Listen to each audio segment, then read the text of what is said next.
Promising ആയിട്ടുള്ള ഒരു പിടി മലയാള ചിത്രങ്ങളുമായി മോളിവുഡിൽ നിലയുറപ്പിക്കാനുള്ള തയ്യാറെടുപ്പിലാണ് യുവതാരം ദുൽഖർ സൽമാൻ. ഇതിനോടകം ഒരുപാട് പ്രൊജക്ടുകൾ ലൈനപ്പിലുള്ള താരത്തിന്റെ ലിസ്റ്റിലേക്ക് ഇപ്പോൾ ഇതാ ഒരു പുതിയ പ്രൊജക്ട് കൂടി വന്നിരിക്കുകയാണ്. പുറത്തുവന്ന ലേറ്റസ്റ്റ് റിപ്പോർട്ടുകൾ അനുസരിച്ച് ആവേശം എന്ന ബ്ലോക്ക് ബസ്റ്റർ ചിത്രത്തിന് ശേഷം ജിത്തു മാധവൻ സംവിധാനം ചെയ്യുന്ന അടുത്ത മലയാള ചിത്രത്തിൽ ദുൽഖർ സൽമാനാണ് നായകനായി എത്തുക. ജിത്തു മാധവന്റെ രണ്ടാമത്തെ ചിത്രം സൂര്യയോടൊപ്പമുള്ള തമിഴ് സിനിമയാണ്. ആ ചിത്രം പൂർത്തിയായ ശേഷമാണ് ദുൽഖറുമായി ജിത്തു കൈകോർക്കുക. നേരത്തെ മോഹൻലാൽ ജിത്തു മാധവൻ കൂട്ടുകെട്ടിൽ ഒരു സിനിമ ഒരുങ്ങുന്നതായി റിപ്പോർട്ടുകൾ ഉണ്ടായിരുന്നെങ്കിലും നിലവിൽ ആ പ്രൊജക്ട് മാറ്റിവെച്ച് ദുൽഖറുമായിട്ടുള്ള സിനിമ പൂർത്തിയാക്കാനാണ് പ്ലാൻ. ദുൽഖറിനോട് കഥ പറഞ്ഞ ജിത്തുവിന് ഗ്രീൻ സിഗ്നലാണ് ലഭിച്ചിരിക്കുന്നത്. വൈകാതെ സ്ക്രിപ്റ്റ് പൂർത്തിയാക്കി പ്രൊജക്ട് അനൗൺസ്മെന്റ് ചെയ്യും. സിനിമയെക്കുറിച്ച് പുറത്തുവന്ന ഇൻസൈഡ് റിപ്പോർട്ട്സ് അനുസരിച്ച് ബ്ലാക്ക് മാജിക് തീമിലാണ് ചിത്രം ഒരുങ്ങുന്നത്.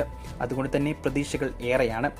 ഈ സിനിമ യാഥാർത്ഥ്യമാവുകയാണെങ്കിൽ ദുൽഖറിന്റെ കരിയറിലെ ഒരു വേറിട്ട സിനിമ തന്നെയാകും ഇത്. ചിത്രത്തെക്കുറിച്ചുള്ള കൂടുതൽ അപ്ഡേറ്റുകൾ വൈകാതെ പുറത്തുവിടും. അതേസമയം സെപ്റ്റംബർ ആദ്യത്തോടെ അയാം ഗെയിമിന്റെ ഷൂട്ടിൽ ജോയിൻ ചെയ്യാനിരിക്കുകയാണ് ദുൽഖർ സൽമാൻ. കൊച്ചിയിലാവും താരത്തിന്റെ ആദ്യ ഷെഡ്യൂൾ ഉണ്ടാവുക. ഏകദേശം 100 ദിവസത്തെ ഷൂട്ടാണ് ദുൽഖറിനുള്ളത്. താരം ഷൂട്ടിൽ ജോയിൻ ചെയ്യുന്ന മുറക്ക് അയാം ഗെയിമിന്റെ കൂടുതൽ അപ്ഡേറ്റുകൾ പുറത്തുവിടും.